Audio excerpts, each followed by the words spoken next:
राउत, वाजिब, बेगूसराय, वाल्मीकि सर, हमारे राष्ट्रीय उपाध्यक्ष डॉक्टर मनोज पासवान, शंकर भाई, वकील साहब शिवशंकर पासवान मुखिया जी एवं जमीन पर बैठे हुए इस देश के जमींदार। मित्रों, पासवान किसी जाति का नाम नहीं है, पासवान कोई कास्ट नहीं है, पासवान एक मार्शल कौम है, लड़ाकू जाति है। ये देश ही नहीं विदेशों में लड़ाई लड़ने का काम किया है और इस देश को आज़ादी दिलाने में इनका महत्वपूर्ण रोल रहा है। हमारे समाज में काफी जा रहा है, हम लोगों के ऊपर सदियों से अत्याचार होता है, चाहे वो वैदिक सभ्यता हो, उत्तर वैदिक सभ्यता हो, मुगल काल हो, ब्रिटिश काल हो और आज नीतीश की काल हो। आज 19 साल 20 साल होने वाला है नीतीश। आज अगर किसी जाति को टारगेट बनाया है ये सरकार, तो पासवान को बनाया है। 21 जात अलग कर दिया महादलित और एक जात अलग कर दिया पासवान। हम लोग दलित में हो गए, इधर महादलित हो गया। बोलिए अन्याय है कि न्याय है? हम लोगों को मांग करना है, हम लोग संघर्ष करेंगे। बात कीजिए, हम लोग संघर्ष करेंगे, हम लोग नहीं होने देंगे। अपने आने वाले जनरेशन के ऊपर जो होगा अत्याचार, हम लोग यहाँ हैं। आप अगर देखते रहिएगा तो हम लोगों को जनरल जाति में कर देंगे। अभी तो शेड्यूल कास्ट में है, आने वाले समय में जनरल। फोटो ले ले, आपको आरक्षण नहीं मिलेगा, आपको आरक्षण नहीं मिलेगा, आप लाभान्वित नहीं हो पाए। हम लोगों के जो नेता है समाज के, हम लोग उसके ऊपर डिपेंड करते हैं। लेकिन कितना दिन डिपेंड रहिएगा? अपने अगर दौड़ना होगा तो अपने पैर पर। हम लोग निर्णय लिए हैं पूरे दुसार जाति बिहार में गोलबंद हो और दलित और महादलित जो हुआ है इस पर हम लोग एक्ट करने जा रहे हैं। इसको जो है हम लोग खत्म कराएंगे। सीधा अनुसूचित जाति जनजाति रहेगा जो कि संविधान में, दलित महादलित नहीं रहेगा। दूसरा, चौकीदार हमारा मूलभूत अधिकार है। हम लोग शुरू से, हमारे पूर्वज आज तक चौकीदार का पेशा हम लोगों का है। इसमें क्या है, ब्राह्मण, भूमियार, राजपूत सब लोग चौकीदारी में बहाल हो रहा है। 1 महीना के बाद फिर बहाली आने वाला है। इसमें सब जातों पर बहाली हो गया है। बोलिए अन्याय है ना? न्याय है। इसमें हम लोग मांग किए हैं, केस भी करने जा रहे हैं। जिस तरह काफी को SC ST से निकाले हम लोग, उसी तरह इसमें जो है हम लोग चौकीदार की अगर फेवल बहाली होगी तो मुसारों की बहाली होगी। ये मेरा पूर्वजों का अधिकार है, इसलिए आप सशक्त रहिएगा। सो जाइएगा तो आपका सब अधिकार छीना जाएगा, कहीं कोई देखने वाला नहीं है। और जब संविधान में चेंज हो जाएगा तो आपको हाथ पछताने के उपाय इसकी ये प्रसाद भाई करके आए। हम लोग जम्मू के जिलाध्यक्ष हैं, 1 महीने से पूरा आरा, छपरा, सिवान, बलिया पूरा घूम रहे हैं। अभी भी बख्तियारपुर से फोन आ रहा था, सर अब 4-5 दिन बचा, हम समय नहीं देता। कोशिश कर रहे हैं एक छोटा सा चिंगारी नौजवान है, किसान भाई हैं, हम लोग पर अत्याचार हो रहा है।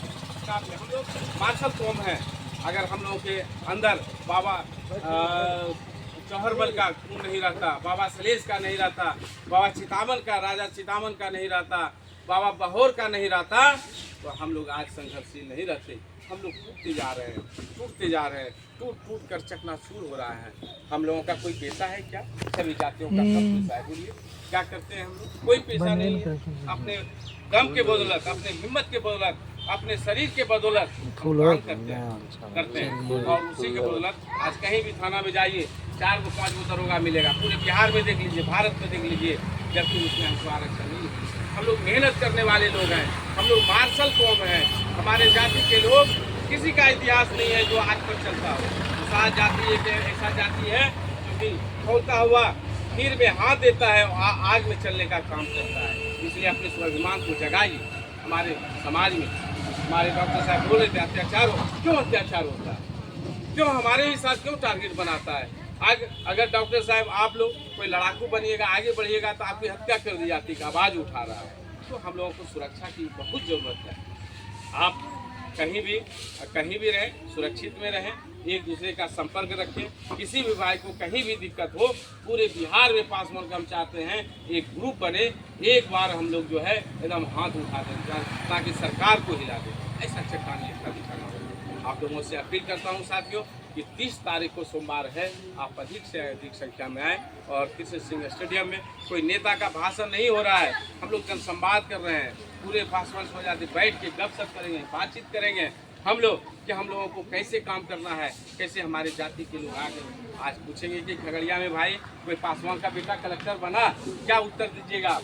है SP है? डायरेक्ट नहीं है। क्यों नहीं है? हम लोग अपने बच्चे को पढ़ाने पर ध्यान दें, एजुकेशन पर ध्यान दें, शिक्षा के प्रति उत्तरदायित्व दें। हम अपने बेटी को भी पढ़ाएं, बेटा को भी पढ़ाएं और उस अधिकार को, आज देखिए यूपीएससी का कोई स्टूडेंट होंगे, यूपीएससी का जो रिजल्ट आया उसमें जो है 1 से लेकर 30वां रैंक तक केवल ब्राह्मण हुआ कलेक्टर। आप उसके पास जाइएगा, आपकी बात सुनेगा, आपका बेटा रहेगा कलेक्टर, आपसे बात भी नहीं करेगा लेकिन भीतर से कलम लिख के आपको मदद कर देगा। ठीक है, इसलिए अपने बेटा को, अपने घर के लड़का को पढ़ाइए, लिखाइए, आगे बढ़ाइए, यही मेरा मिशन है। उसमें आइए और ऐसा नहीं है कि सुन लेना है छोड़ देना है। हम तो एक चिनकारी हैं, आप लोगों को जगा रहे हैं, नहीं जगिएगा तो हम क्या कर सकते हैं। आपका अधिकार छीना जाएगा। आने वाले में आपकी जनरेशन जो छोटे छोटे बच्चे होंगे वो गाली देंगे आपको कि मेरा जो पूर्वज है कुछ काम नहीं किया। आज हम लोग क्यों नाम लेते हैं बाबा वीर चौहरमल का, सलेश का। उन्होंने हमें जगाने का काम किया, सामंतवादियों से लड़ने का काम किया और हमको सुरक्षा प्रदान की। इसलिए साथियों, इसी के साथ आपको धन्यवाद।